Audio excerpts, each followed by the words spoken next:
Hi again, Greg Bell, the News Tribune, here in the press box at CenturyLink Field, the broadcast booth, actually after one of the wilder games that Seattle football has ever seen.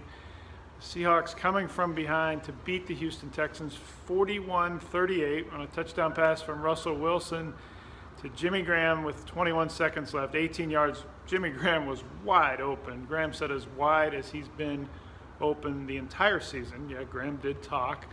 First time he spoke to the media at large after a game since his last two touchdown game last November against Buffalo. Today he had two scores. Second one really winning a game that the Seahawks looked like they were going to lose about 6 different times. They were on the verge of falling behind 14-0 in the first quarter until Earl Thomas intercepted a pass and took it the other way for a touchdown, make it a tie game instead of a 2-touchdown deficit. But everything we saw today, and we saw everything. We saw Deshaun Watson look absolutely wonderful, the Houston Texans rookie quarterback from Clemson, 402 yards passing. Russell Wilson said, give him the Rookie of the Year award right now. We saw that. Through all that we saw with Russell Wilson's interception to Paul Richardson, for Richardson's 2 touchdown catches, for the Seattle defense getting shredded for 509 yards, all that. We saw Russell Wilson refusing to lose. And I thought that was the most telling thing of this game. Wilson just would not lose the game. He threw the interception with 2:42 left to Richardson at the Houston 20-yard line with the Seahawks down 4 points. The Seahawks had all 3 timeouts left. Watson ran for a first down, and that looked right at the 2-minute warning. And so the Seahawks, because they had 3 timeouts left, had one more chance, and that is to stop the Texans on the next 3 downs. On 3rd and 4, I thought it was very interesting on 3rd and 4 from the Texans on 26, and about 1:50 left.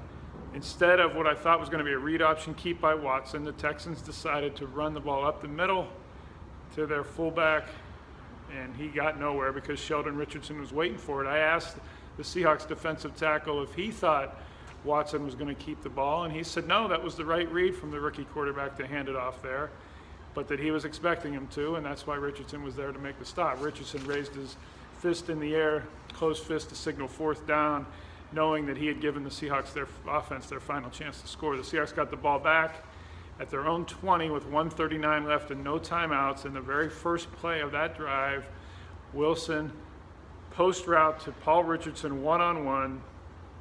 Richardson cut inside the Texans defensive back.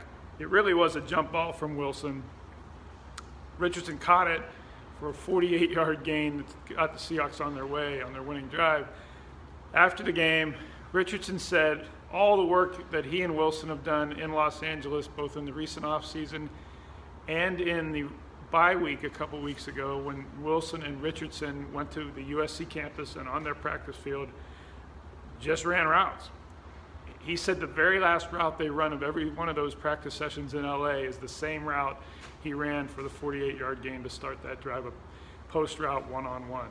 So Richardson had Wilson's trust from those workouts for Wilson to throw that jump ball there on the final drive. Then Tyler Lockett caught a pass down to the 18-yard line, and that set up the winning score to Jimmy Graham, 18-yard catch. He was wide open behind the linebackers and in front of the safety coverage. Then Watson had one final desperation chance through deep, and Richard Sherman caught it here 37-yard line, and that was that. Sherman's 2nd interception of the game, first 2 interceptions of the season.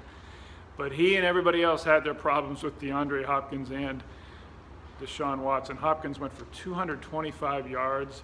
Will Fuller, the other wide receiver for Houston, went for 125 and a touchdown, a long touchdown. 2 touchdowns in the first half for Fuller.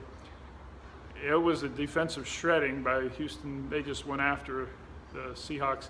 And after the game, the Seahawks defensive backs talked about how it was unlike any other quarterback they faced this year in that they had to cover for 7 or 8 seconds per snap because Watson was so good at being Wilson-like and getting away from the pass rush. That's something that's overlooked about how good the Seahawks defensive backfield is. It's good when the quarterbacks only have 3 or 4 seconds to throw at most. When quarterbacks extend plays against Seattle, they get beaten deep because almost any NFL team gets beaten deep with extended plays because of the rules are so against pass coverage beyond the first few seconds. You can't touch, you can't contact beyond 5 yards down the field, so you can't grab. And that's what happened today. The Seahawks just could not cover Houston's receivers for beyond the first 3 or 4 seconds when Watson was escaping the pocket.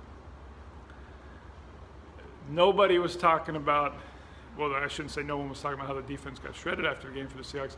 The Seahawks defense themselves, including Sherman, were talking about how the offense bailed them out for a change. And in fact, that's what Sherman told Wilson on the way off the field after this crazy win. You bailed us out, you freaking bailed us out.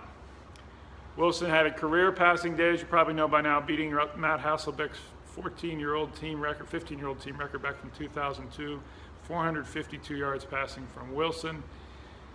And he had no running game whatsoever to speak of. 33 yards rushing today on 21 carries. That ties last year's win against Buffalo for the fewest rushing yards since 2011.